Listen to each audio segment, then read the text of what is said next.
Morning Spring. This is Western Spring Television. I am Emeka Daniel. What we do here always, every weekday from Monday to Friday, is bringing you the best of news as it breaks, news analysis from the pages of the newspapers. Then, of course, we also go into conversations, critical discussions that shape our nation. If it matters, rest assured, we are bringing it to you here and we report it as it is. That's what we do here on Western Spring Television on Morning Spring. Thank you once again for joining us for another edition of Morning Spring. It promises to be a wonderful day. You do not want to miss any segment of the show this morning. And of course, good morning, Femi. Good morning, Daniel. Trust you're great. Very well, we thank God. We are alive. Absolutely. The most important thing, priceless gift. That is what life is. And of course, I guess you are as well. You're good. Absolutely. Now, you're welcome to this program. Nigerians and of course, everyone watching us at this time. Femi Ojo is my name. And it gives us great pleasure. Always eager to be here to contribute our own quota to national development by having these conversations. And because it really, it does matter, everything about us, from the national to the subnational level. We look at the front pages of the papers and then we get talking about various issues, and that will be the lineup, a very interesting one with an international dimension. That is what we have for you this morning. We are live on our YouTube channel, Western Spring TV. Share, like, subscribe, comment. Of course, let us know you are part of the program. Good morning. A lot. Absolutely, quite a lot happening. Yeah, finally, Iran decided to respond to U.S. attacks. Recall that U.S. attacked Iran on Sunday, early hours of Sunday morning, Saturday night stroke Sunday morning. And finally, yesterday, Iran has responded by launching missiles at a U.S. base in Qatar. The base is close to Doha, and that base actually hosts about 8,000 U.S. troops. So they launched quite a lot of missiles, but fortunately, the Qatari government claim that their air defense systems actually intercepted all of the missiles. So we understand that there's been no casualties on the part of the U.S. troops at that base. That base is actually the headquarters of U.S. command forces in the Middle East, so quite strategic for the United States. So Iran responded by launching missiles at them, but thankfully, all the missiles were intercepted. It was quite scary looking at the skies. We're going to pull up that video in the course of the program as we discuss global insecurity, rising global insecurity. And a lot of people have been speaking. There have been warnings before now. The U.S. actually warned the citizens in the Middle East that they should be on alert. Even the Qatari government, I think they got wind of that attack. They had some intelligence. So just hours before the attack, they closed down their airspace. I felt they knew something might happen. They were apprehensive, so they had to shut down the airspace. Then the attacks came. A barrage of missiles launched from Iran. And if it ends here, according to global security experts, if it ends here, it might look good. Okay, they might come to an agreement of peace. There might be a ceasefire. Trump is saying there might be a total and complete ceasefire between Iran and Israel. That's if it ends here. But if Iran should go further again, no one can tell what the U.S. might do. And before now, the U.S. has threatened that if Iran should retaliate, that they will see the full force of the U.S. military. But let's just hope it doesn't escalate beyond this point. Because at the end of the day, innocent lives might just be lost in that line. Exactly. Of course, everything out of the global space right now is tense. The world peace is threatened right now with what we have been seeing, clips of videos of terrible missiles flying across the space, and in all of this. Now that there is a ray of hope that Mr. Trump is saying, okay, Iran and Israel have agreed. There are dailies this morning that are reporting that there is an agreement of a total ceasefire. We hope it remains that way. And, these are some of the things. Now, my part is always where Nigerian comes in all of this. How does this affect us? Where do we feature? What lessons can be learned in these? Is it by shoring up our defense? Because you can never know. It doesn't have to be Israel or Iran or, the US. One of these, anybody around you can just be an aggressor at any time. The thing is, are we ready? In all of these things. And with the history of the Nigerian military, as they say on the street, we are not small. We are not. Now, the issue is, what we are facing in-house now, internally, notwithstanding.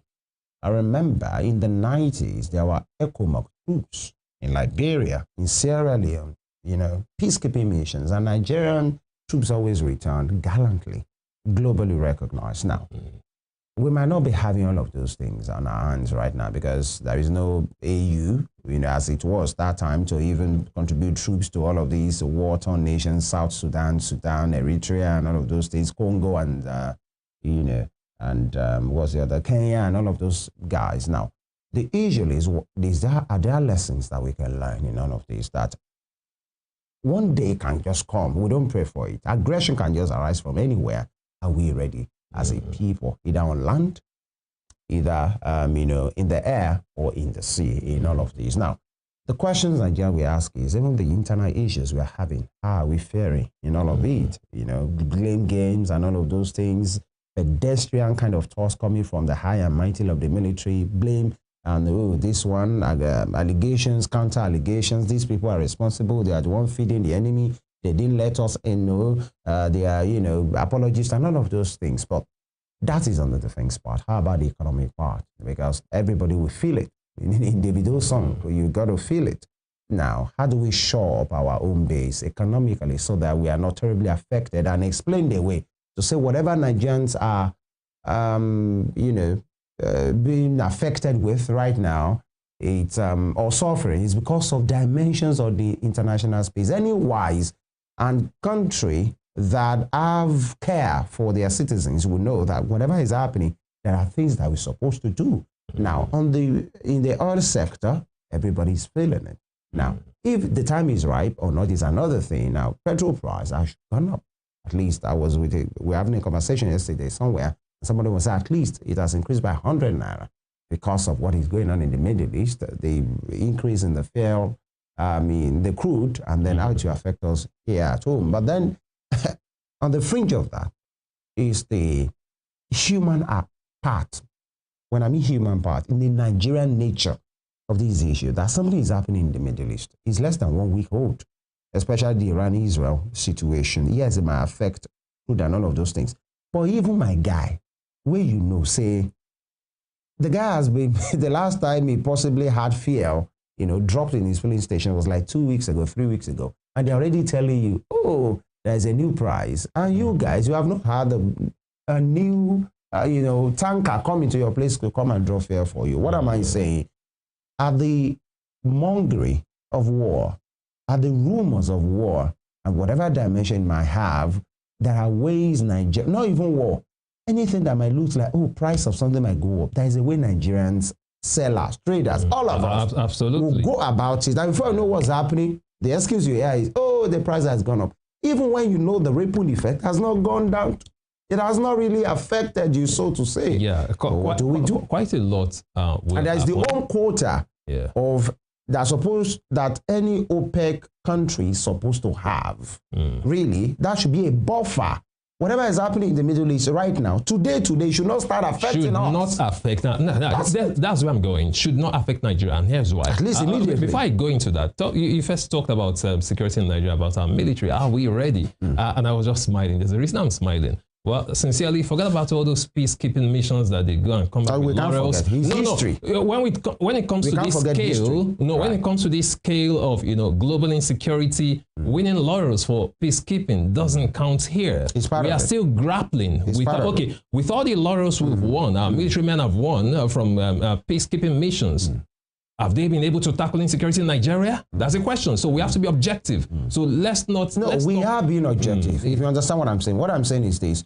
What has happened to us? Yeah, that's what I'm saying. Is the question. That's what I'm saying. So we can't say forget it. You can't forget history. History. Not forget, we have always been to speak. The point is, point. When it comes to security in Nigeria, and it doesn't have to be at that dimension, this current dimension. We've been having insecurity in Nigeria for quite a while. Obviously. And our military have not clearly, obviously, been able to deal with it.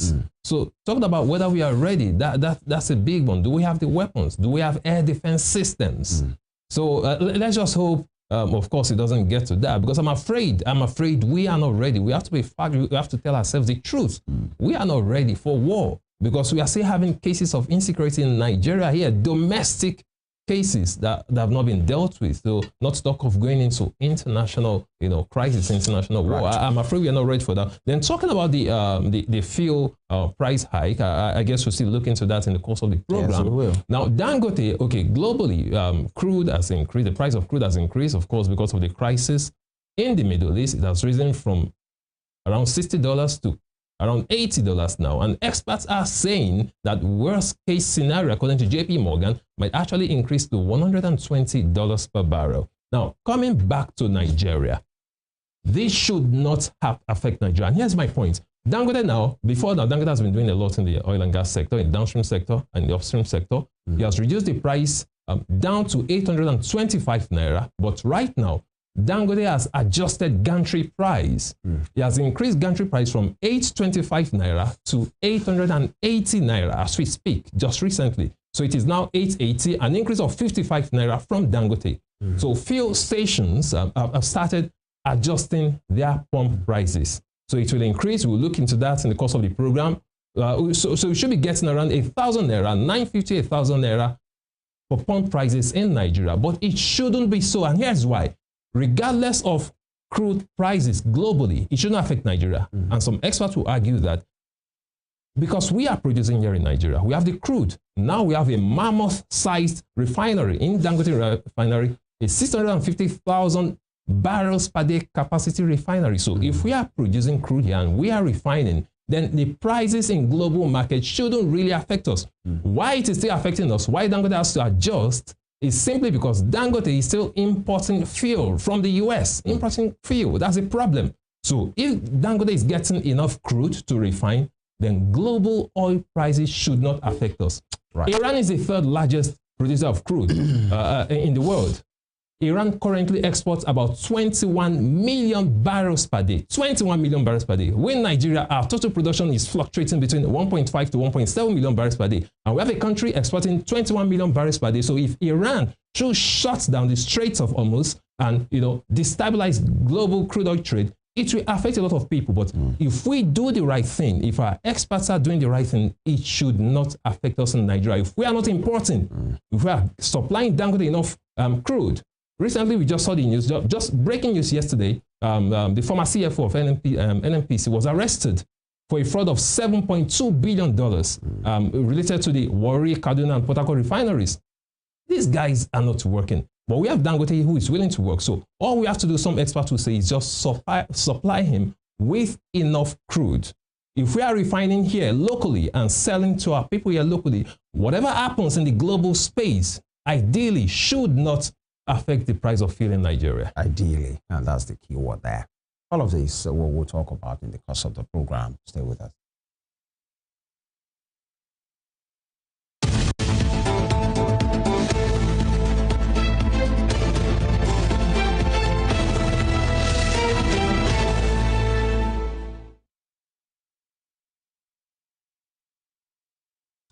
Let's check what are the front pages of different newspapers. Let's check what they look like, and we will be starting with the Punch, punching it in a very interesting way. Tinubu's Electricity Act. 7 states take charge of power regulation. Tinubu's Electricity Act. 7 states take charge of regulation. I'm reading from the Punch newspaper. The Punch for today. Tinubu's Electricity Act. 7 states take charge of power regulation, and with rider fears as expert, consumer groups foresee glitches. Oyo, Enugu, others take control. Fears as expert, consumer groups foresee glitches. Oyo, Enugu, others take control, and since the power sector has been deregulated, everybody have a chance now, to venture. And so, if you are seeing states like Enugu or Oyo, latching on to that opportunity, that's the way it should be. All of us should not line up and be connected to the national grid that anything will happen. But the fear of experts is the fact that there might be glitches as well. Can states really give it all it takes? Because power sector is a very serious sector. It's not any sector that can be politicized. It's not the kind of sector that you won't pay the salary of the personnel. It's not the kind of sector that will be appointing political, boys to just go and take care. It's a serious business. So some experts are fearing there might be glitches if states venture into that. If they really want to do it, the states can do it. Of course, they can. Really want anything is possible, anywhere. And so, Osun State government should feature in all of these as well. Now that Oyo is part of it, Enugu is part of it, I think one of these governors right now, in the East, I think they're almost done with it as well. The Labour Party man in the East. Is that Abia State, Alex Otti? Alex Otti, yeah. I think Abia has been doing wonders in Abia State. And that should be, all of us should not be linked to it's all about getting the right people. It's all about getting the right people and getting the priorities right. Forward, exactly. Not by putting almost 64 billion naira in the renovation of a government house somewhere close. That's all from the Punch newspaper. And from the front page of the Punch newspaper this morning, we move to the front page of the Nigerian Tribune newspaper. Let's check out some of the stories on the front page of the Nigerian Tribune.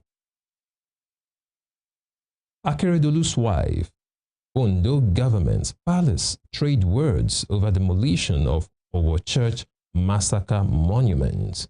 With riders right there, it's a request by the palace. Olowo in council, no communication on the development that's according to the church. We are respecting tradition.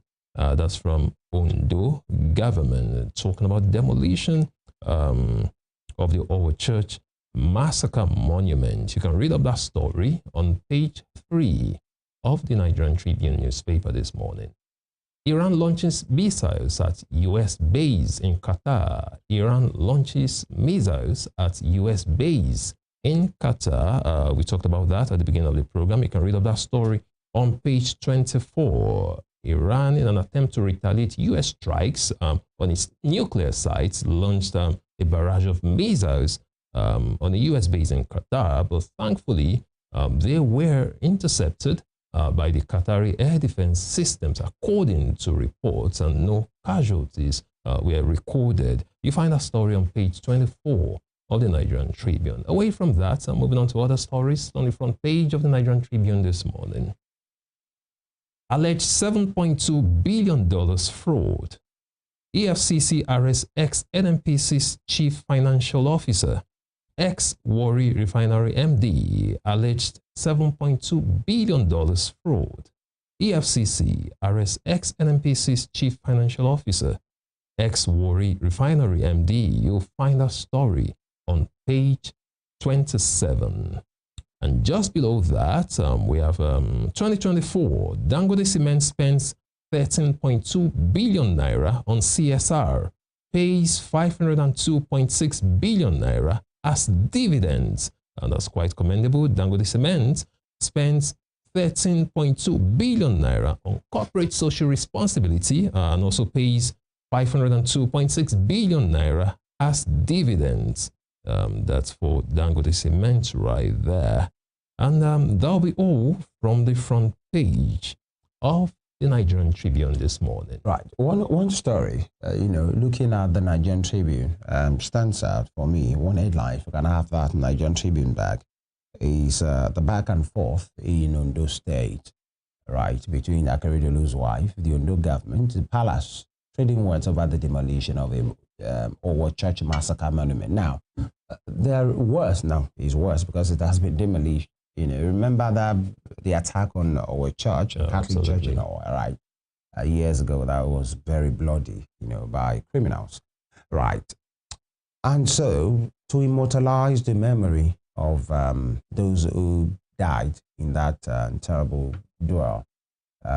Attack rather, because it wasn't a duel, actually. It was an attack on innocent persons, worshippers in that church in Ondo State. The governor then, the late Akeredolu, God rest his soul, built a monument, a cenotaph, having the names of all the persons that were killed in that massacre in the front of the Olowo's palace, in the front of the palace. But I think, it didn't really go down well with many persons who feel, there are these issues about the king, the palace is a traditional place. So there's things that even if it's constitutionally okay, if it's not traditionally right, then it is wrong as far as.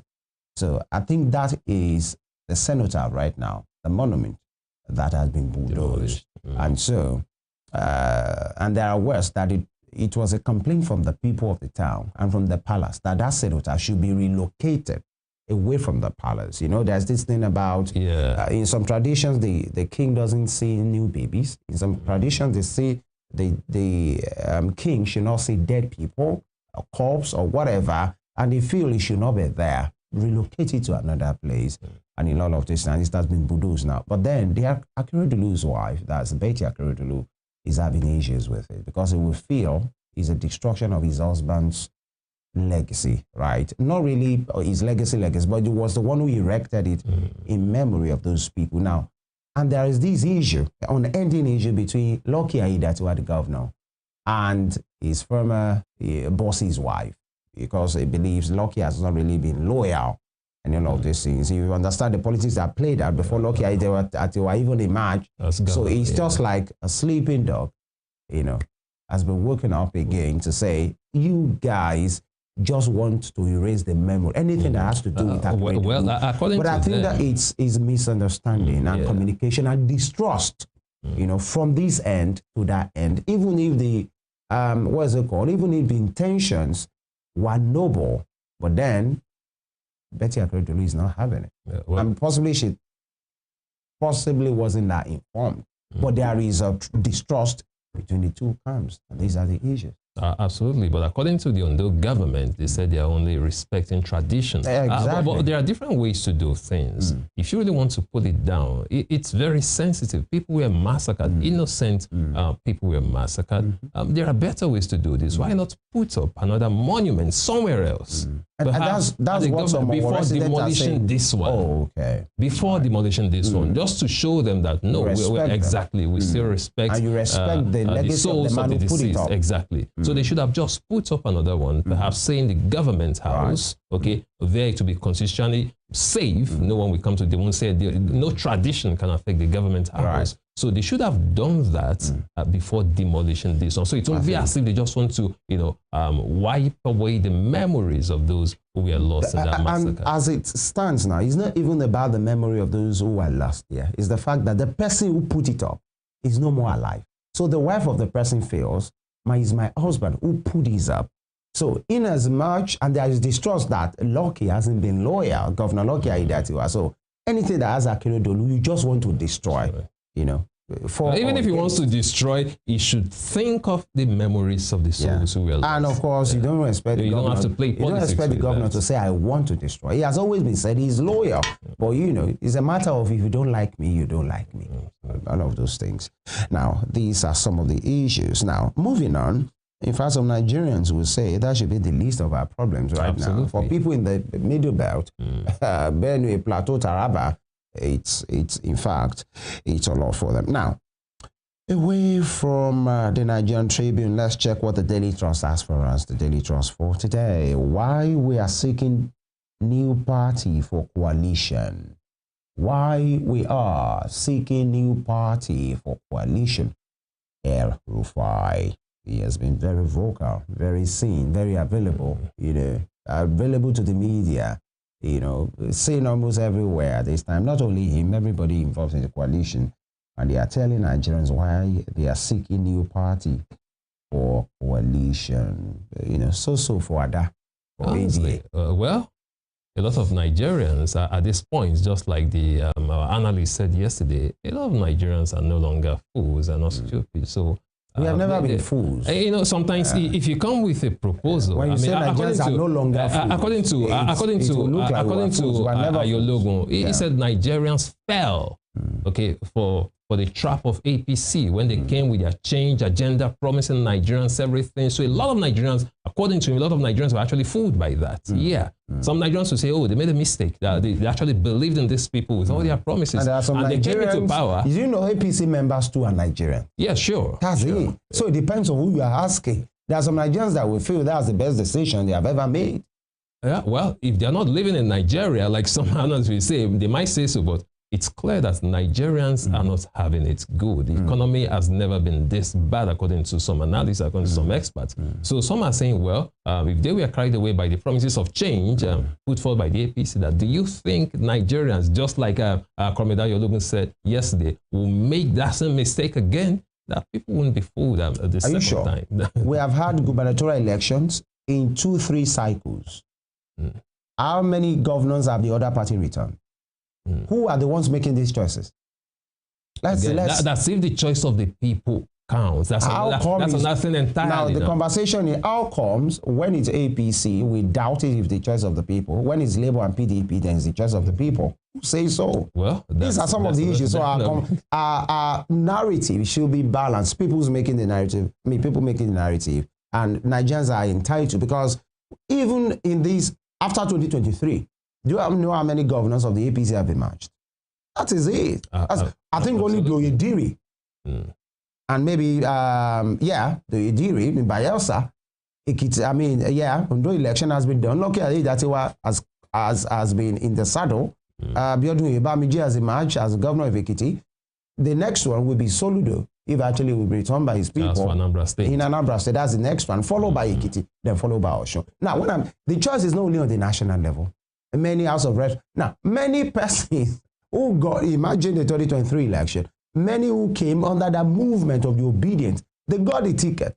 People, because of the move, that bandwagon of the P2B effect, many honorable members across the state levels, at the national level, were elected. Do you know how many of them have jettisoned that ticket and moved to the same APC? Who are the ones making these choices? Because they never Nigerians. Because they never stood for anything. Exactly. So when we are making it to look like, people rather are making it to look like, oh, Nigerians will never, vote the APC again. I don't know if they will. That's not my choice, or that's not my take. The thing is, looking at the trajectory of elections that have been done so far, how many have the same APC gotten? How many have other parties gotten as well? This is not even about the APC. Talking about the ADN or the new party. I'm just saying, the point is, the APC was used as the template to measure if the ADN will function. So Nigerians at this point, analysts are afraid Nigerians at this point might not just, just flock around ADN now, just because it's new. Because Nigerians are more skeptical about, such coalitions, because they feel they just want to, the only interest they have is just to grab power from the APC. So you think that's what Nigerians some Nigerians will rather stay with the known than the unknown that's coming? I think that was what Ayologun said yesterday. Yeah, that's what Ayologun said. He said, well, there might be a ray of hope with the evil we know, but now joining a new one that we know nothing about, now, that's something the issue is even within the APC. Leave the PDP of pre-2015. Within the APC, Buhari did 8 years of the APC.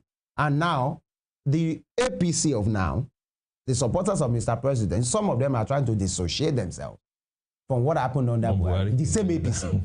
That's the issue here. And so it's not even the days of the PDP. The 80 years of Buhari, the PDP were blamed. You remember? Yeah. The PDP was blamed to be the alpha and omega of destruction of this country. Now Buhari came in, the PDP were blamed. Tinubu is there, Buhari is being blamed. If Tinubu leaves tomorrow, another person will come, who will be blamed? It's a pattern in Nigeria. I think followers of Tinubu should have a veil. Followers of Tinubu who are dissociating themselves from Buhari's administration are not being, how do I put it now, are not being logical. Okay. It's the same party. Tinubu was instrumental to the emergence of Buhari as president. So they should take responsibility. What they have been saying. Tinubu's administration should take responsibility for everything done. Even Dave Umahi, who was a governor under Buhari, who had projects named after Buhari, has tried to dissociate himself from the same. No, the first person that even came out when Tinubu came in was what's his name again? NSA director Nuhu Ribadu, to say that they inherited a mess, a total mess from Tinubu. People were from Buhari, and people were shocked coming from Nuhu Ribadu. So so we should stop the blame game. That's just the thing. And do the right thing. All right, that will be all from the Daily Trust. And I think that'll be all from the front pages. Or do we say have? Let's see. I'm afraid we might just have to conclude it here. We have the Vanguard. The Vanguard. Okay, yeah. let's see if we can take. Okay. Just an headline from the Vanguard. So let's check out the story on the front page of the Vanguard newspaper this morning. Hunger, poverty, now security threats. That's from the NSA and CDS. Interesting. From the front page of the Vanguard newspaper this morning. Hunger, poverty, now security threats. From the National Security Advisor and the Chief of Defense Staff. When you see some of these things, you just feel to yourself, who are they telling? Now, because this administration has been charged for like 27 months or thereabouts. Over 2 years. Yeah, over 2 years now. Okay, 25 months now. All right, right. Because May 29 to another May 29. Let's say 25 months now. And this Chief of Defense Staff, the NSA are saying hunger has now become a security. Are you not indicting your principal? Is it not? Absolutely. Because if you are in a place for 2 years, are you saying is the hunger of under Buhari is it causing problem now? Because these are the, you know, talk about blame game. Yeah. Hunger and what? Poverty and now security threat. You are telling your guy, that's Mr. President, the one that called the CDS Christopher in Benue and called the IGPA, all of them by names, to say we are failing. Whatever you are doing is not working for us. That's the issue here. Well, or we don't want to trace it back to hunger of 3 years ago. For you to know the level of hunger in Nigeria, for someone like Rotimi Amechi to be hungry, to say he's hungry, then you should know. Please. Nigerians are dead. If it's about that, for someone like Amechi to say he has been responded to by Mr. Wike. You know, his hunger is not that of his predecessor to say, "Now power the hungry, you know, be something like this." Now, you know, still on the Vanguard, we have federal government kicks against U.S. security advisory in Abuja, and I'm particularly concerned about that. And most of the times, now you can't blame a country for issuing security advice to their. They have better intelligence, for God's sake. Let's be factual. Yeah. Now, not even about that. I've seen 3 or 4 of these advisories issued by the UK, by the US a couple of times, and at the end of the day, nothing happens.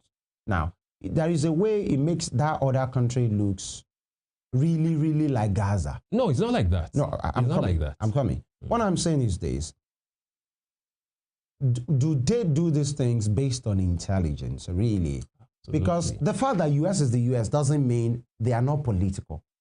And there are ways they run their things, actually. So I'm not saying that is the issue here, but most of the times when they give these advice and all of those things, we are not expecting, we are hoping nothing will happen. At the end of the day, nothing happens. Now, so how do you make that country feel? Nice. Now, the point here is this, Femi. A country like US, US, UK, France, US, for instance, they don't play politics with security, with intelligence matters. I agree. So their intelligence agencies are working. When they issue these warnings, they have credible security threats. Right. We have CIA agents in Nigeria, several of them. Some of them even work in organizations. You have no idea they are CIA agents. They speak Nigerian languages. They go as far as that. So these guys are foiling security threats every day. They are foiling attacks every day. So when they have credible threats, they issue warnings to protect their citizens. They are not interested in Nigerian politics. I don't have issues with it. To protect. They didn't say anything to Nigerians.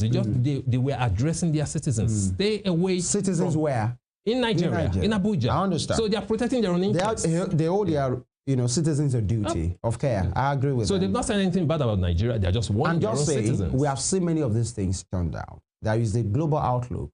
Now, it better be about intelligence, which is okay. That's what any serious nation should do. So, as they say on the social media space, we lose for them. It's okay like that. But the thing is, we hope it's just about that, because there are global politics, hope you know, and you understand that's just the thing. And we hope our people too, Nigerians, Nigeria as a state, we hope they should know that the issue is when we are talking about Nigerians outside Nigeria. It's about Nigerians even inside Nigeria. These are some of the issues that we are seeing, either the ones in Togo, in Israel. We understand some of them in Iran or Israel, have been told to come back, and there is a list that they must fill, or a particular database and all of this, so that we can evacuate. But there are some Nigerians that will feel like, go back where? We'd rather die here. You know, And these are some of those Nigerians issues. will say, but you don't have to die. All die and I die. No, be all die and I die. If a US will carry an F2 bomber to come and meet you in your country, and possibly I'm not to kill you. Nobody's Have you seen the size of those what language I use now? Those fiery warplanes that have been moving around these days. And those warheads that we are seeing. One of these days, we'll like to see Nigeria's warheads as well. You know, some of those things. If we actually, we don't want to see them being used on us. That's why I laughed. But we should have that confidence to say, no, I won't say we are not trying. I don't belong to that part. I mean, I wouldn't say we are zero, but we can do a lot more. From the negative to the positive. Absolutely. You know, the only time we see show of force in Nigeria, there are 2 times. If actually there is election, you will see the military or the police do a show, especially the police do show of force. Bang, bang, bang, bang. Everybody have let them go and show that force in Benue and Plateau State. And number 2 is when there are protests. You will see them. Like an NYC member, over ambitious police hand officers. to the teeth, just because of innocent protests with people carrying placards. Over ambitious. These are some of the issues. Just like you said, go to Benue, absolutely, and go and do that, so that your boss will not call you and say, "IGP, I have no arrest been made." And Christopher, you can't be tired of sleeping in the bush. A lot of those things. We have a lot to talk about today. But this is our country, so whatever we say is because we want a better country for ourselves right now, and the kind of country that would be great and even live beyond us, where we are no more here. So